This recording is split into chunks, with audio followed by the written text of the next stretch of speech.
Good morning, everybody out there in Mathland. Today we are starting a new chapter for third grade. We are going to be working with interpreting data, a lot of charts, graphs. That's what we're going to be talking about today. We're starting with lesson 14.1, which is to read and interpret what a picture graph is telling you. So we're going to work on that first. Usually I skip this little first page, but today I thought it would be a good idea to talk about it because it is very helpful to understand what a picture graph is.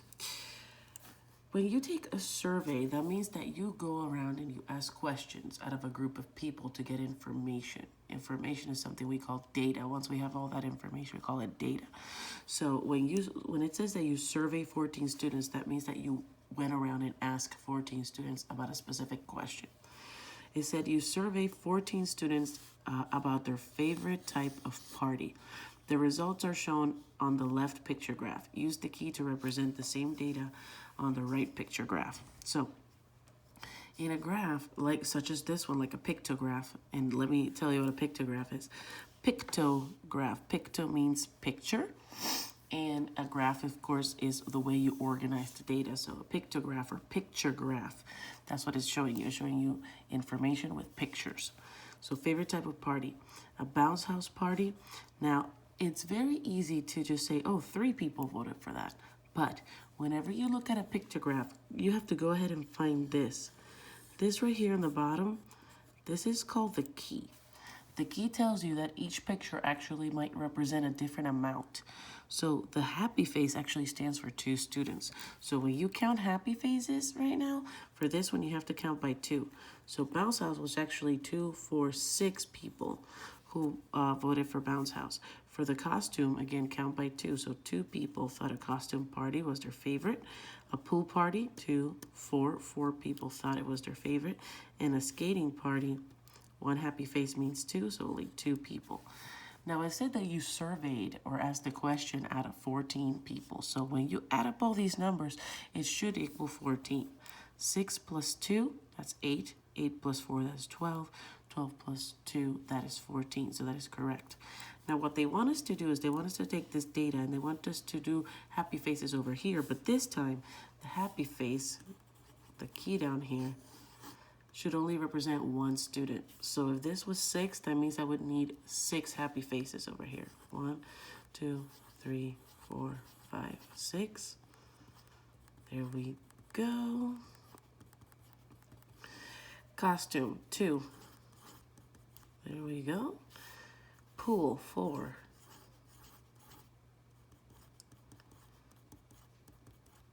And then skating, 2.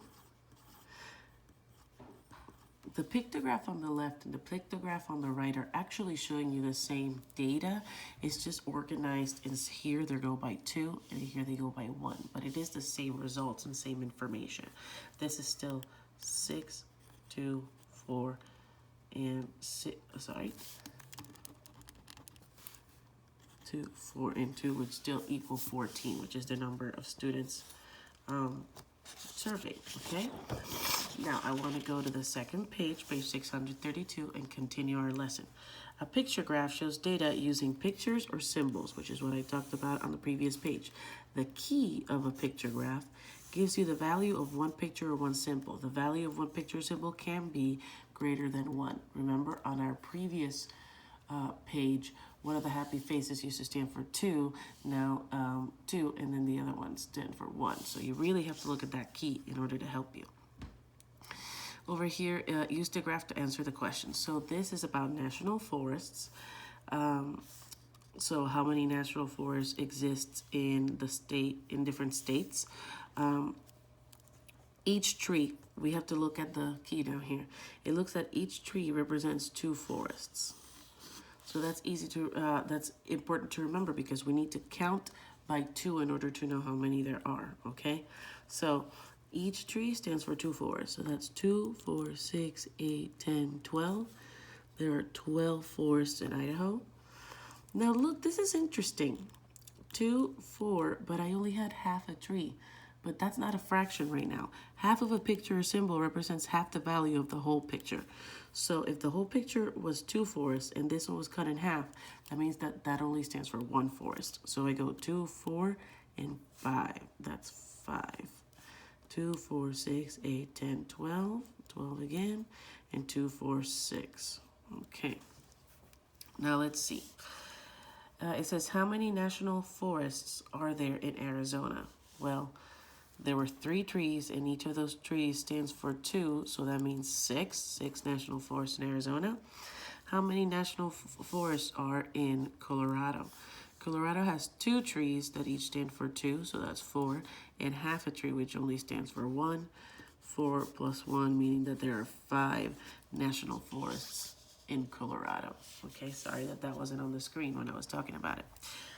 Now, let's start working out some problems and going through our information. It says here, use the graph to answer the questions. This is a graph about a favorite pet. Each of the little smiling faces stands for 10. So we have to count by 10 according to our key. 10, 20, 30. Believe a dog is their favorite pet. 10, 20 for this one. Half the face. So half the face has to be half of whatever this is. So half of 10 is 5. That means this little half face stands for 5. So this is 10 and 5. That makes 15. How many students chose the dog? 30 students. How many students chose fish? 15 students. Okay, you see how I put the total right here in the corner? That is a good technique to help you answer questions. Let's go over here. Use the graph to answer the questions, okay? We have favorite winter activity. This is, of course, people who have snow. Here in Florida, we don't have it. Only very rarely do we get an instance of snow, and it's not as much as to go skiing or snowboarding, right? But some of you may have gone on a trip and done this activities. So favorite winter activity. Let's look at the key. The key means that every little happy face stands for 2, so I gotta count by 2. 2, 4, 6, and this is only half of the key, so only 1. So 2, 4, 6, 7. 2, 4. 2, 4, 6, 8, and only 1 makes 9. 2, 4, 6. There we go. It says, what does the symbol represent? So it represents 2 students, and I know that because that's what the key says. How many more students chose skiing than ice skating? See, this is why I get the totals first. That way I can just answer the questions with the numbers I already found. How many more students chose skiing than ice skating? So skiing was 7 and ice skating was 6. So we do 7 minus 6, that's 1 student. That's the difference. Okay, give me 1 second, please. Miss Rivera's allergies are always so bad. I'm sorry. How many students did not choose sledding? So that means that you have to count all the faces except the sledding one. So do not count them. It's like doesn't exist. Add up all the other ones. 7 plus 4 is 11. 11 and 6 makes 17. 17 students did not choose it. So I just didn't count the sledding votes, and that was it. Next one. Use the graph to answer the questions. Let's look at our key. Each of the sun represents 6 mangoes. So the mangoes eaten in the summer, in June, July, and August. So 6 mangoes. I have to count by 6. 6, 12, 18, and half of 6 for half a sun is 3. So 19, 20, and 21.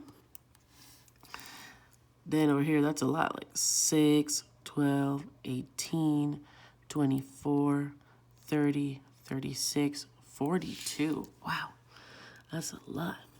And then 6, 12, 18. There we go.